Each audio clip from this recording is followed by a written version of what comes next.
नमस्कार दोस्तों, एक बार फिर से आप सभी का रेलवे वाले बाबूजी यूट्यूब चैनल पर हार्दिक स्वागत है। मैं दिनेश कुमार। इस वीडियो में आज हम बात करेंगे कि आरआरबी एनटीपीसी 2024 अंडर ग्रेजुएट में किस जोन से कट ऑफ कम ज़्यादा रहने की अधिक संभावनाएं हैं। बाकी आपको मालूम होना चाहिए कि रिज़ल्ट से जो आपका फाइनल रिज़ल्ट आता है उससे पहले कट ऑफ तो खुद आरआरबी वाले भी नहीं बता सकते कि किस जोन से कितना कट ऑफ जाता है। लेकिन हम पिछली जो कट ऑफ थी और पिछली जो वैकेंसी थी और इस बार जो वैकेंसी है उसका पूरा एनालिसिस करके आज हम आपको केवल संभावनाएं बताएंगे कि किस जोन से कितना कट ऑफ रह सकता है। बाकी आपको अगर रेलवे में अच्छा स्कोर करना है तो आप किरण इंस्टीट्यूट ऑफ कैरियर एक्सीलेंस की मैथ, रीजनिंग, जीके, साइंस और प्रीवियस ईयर के बुक आप अमेज़ॉन से मंगवा सकते हो या डिस्क्रिप्शन में मैंने लिंक दे दिया है, आप वहां से मंगा सकते हो या आपने आसपास से कहीं से भी आप इसे परचेज कर सकते हो, क्योंकि इससे आपको उसमें जो पिछले ईयर के पेपर आए थे और जो मैथ और रीजनिंग में अच्छे प्रैक्टिस सेट देखने को मिलेंगे। बाकी आज हम बात करेंगे लेवल 2 का, junior clerk, accounts clerk, train clerk. यह अंडर ग्रेजुएट जो 12th लेवल वाली जो वैकेंसी है उसके बारे में। अगर हाई कट ऑफ की बात करें, सबसे पहले तो आपको अगर बता दें कि कट ऑफ किन चीज़ों पर मैटर करती है।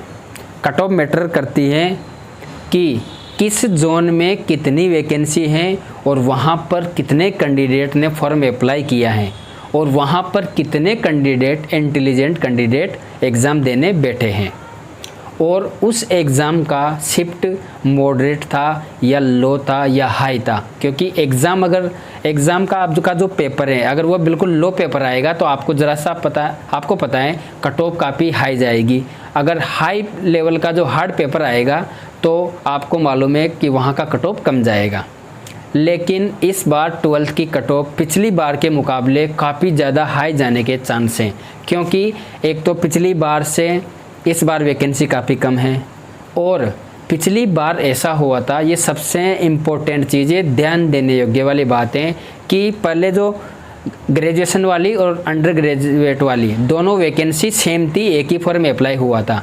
तो जैसे जो ग्रेजुएशन वालों को अगर लेवल 5 और 6 के लिए अगर आप सेलेक्ट कर लिया था तो उनको इधर लेवल 2 में काउंट नहीं किया गया था। पहले तो काउंट कर लिए थे लेकिन फिर इसकी कट ऑफ काफ़ी हाई ज़्यादा चली गई थी। फिर इसका विरोध हुआ, विरोध होने के बाद दोबारा रिजल्ट निकाला गया था। उसमें आप ये मान के चलिए जो फर्स्ट रिजल्ट आया था उसमें 90 18 तक कट ऑफ गई थी। फिर जो दोबारा रिजल्ट निकाला था कि उन जो ग्रेजुएशन वाले जो स्टूडेंट थे उनको ग्रेजुएशन में शामिल किया केवल, फिर इधर लेवल 2 में और लेवल 3 में शामिल नहीं किया था। उसके बाद जो कट ऑफ निकाला था बाद में तो उस कट ऑफ में किसी जगह 70, किसी जगह 16, मतलब 10 से 15 से 20 तक अंतर देखने को मिला था। इसलिए आप जोरदार अच्छे से मेहनत करना शुरू कर दीजिए, क्योंकि इस बार कट ऑफ ज़्यादा रहेगी और सिलेक्शन लेना, नौकरी लगना आसान नहीं है। अगर आप मेहनत करते हो, जी जान लगा देते हो, अच्छे से कोचिंग कर रहे हो, अच्छी बुक्स पढ़ रहे हो और लाइब्रेरी जा रहे हो, बिल्कुल मतलब अगर आपने एक अच्छे शेड्यूल के साथ पढ़ाई कर रहे हो ना, अगर पूरे एक अच्छा शेड्यूल बना के, तो अगर आप ईमानदारी से पूरी शिद्दत के साथ मेहनत कर रहे हो तो कन्फर्म में आपका सिलेक्शन तो होगा ही होगा। लेकिन नौकरी लेना इतना आसान नहीं है कि एक दिन में 3 घंटे 2 घंटे पढ़ लिए लग गई नौकरी। मैं तो फर्स्ट बार ही तैयारी कर रहा हूँ और 6 महीने पढ़ के 2-4 घंटे पढ़ के नौकरी ले लूँ, ऐसा नहीं है। नौकरी लेने के लिए आज के टाइम में आपको काफ़ी मेहनत करनी पड़ेगी। हम बस आपको एक आइडिया दे रहे हैं, हम ये नहीं बोल रहे कि आप इन्हीं जोन से फॉर्म अप्लाई करना, हम नहीं कह रहे कि इसकी कट ऑफ कम जाएगी, केवल हम एक संभावनाएं बता रहे हैं और संभावनाएं बता भी क्योंकि जो हम संभावनाएं बता रहे हैं हालांकि 90% वह ठीक निकलनी चाहिए, क्योंकि ये हमेशा से देखा गया है। हम ये एनालिसिस करें जो पिछली वैकेंसी नहीं उसके पहले भी जो वैकेंसी निकली थी, अन्य जो रेलवे की लोको पायलट टेक्नीशियन वगैरह सबकी जो वैकेंसी थी उसका एनालिसिस करके ये आज हम आपको जोन बताएंगे कि आपको यहाँ से अप्लाई करना चाहिए। वो तो अप्लाई करना नहीं करना तो हालांकि आपके ऊपर है, हम केवल आपको एक संभावनाएं बता रहे हैं। अगर हम हाई कट ऑफ की बात करें तो इसमें अजमेर, प्रयागराज, चंडीगढ़, पटना, मालदा, बेंगलुरु, गोरखपुर, अहमदाबाद और रांची। इन जोन से इस बार कट ऑफ हाई रहने के चांस हैं। हाई का मतलब समझ रहे हो ना, इस बार हाई तो सबकी कट ऑफ रहेगी, लेकिन इन जोन की इनसे भी ज़्यादा कट ऑफ रहने की संभावना है। इस बार कंपटीशन बिल्कुल नॉर्मल कंपटीशन नहीं है, बिल्कुल हाई लेवल का कंपटीशन है। इसलिए मेहनत करना तो अभी से शुरू कर दो। और अगर मॉडरेट की बात करें तो उसमें भोपाल, कोलकाता, मुंबई, मुजफ्फरपुर, सिकंदराबाद और सिलीगुड़ी, इन जोन से कट ऑफ मीडियम मॉडरेट रहने की संभावनाएं हैं। अगर लो जोन की कट ऑफ की बात करें कि किन जोन से लो कट ऑफ रह सकता है, उनमें भुवनेश्वर, बिलासपुर, चेन्नई, गुवाहाटी, जम्मू श्रीनगर और तिरुवनंतपुरम, इन जोन से इस बार कट ऑफ कम रहने की संभावना है। वैसे अधिकतर अगर देखा जाए तिरुवनंतपुरम, गुवाहाटी, बिलासपुर, भुवनेश्वर, सिलीगुड़ी, इन जोन से तो हमेशा ही रेलवे की कट ऑफ कम ही रहती है। मतलब इन जोन के अकॉर्डिंग इनमें कम रहती है। जैसे ऐसे जब मतलब ये मॉडरेट का उस हिसाब से हम बता रहे हैं। जैसे इसकी कट ऑफ एक एवरेज के लिए बता दें, इसकी कट ऑफ 70, इसकी 70 से, इसकी 75 से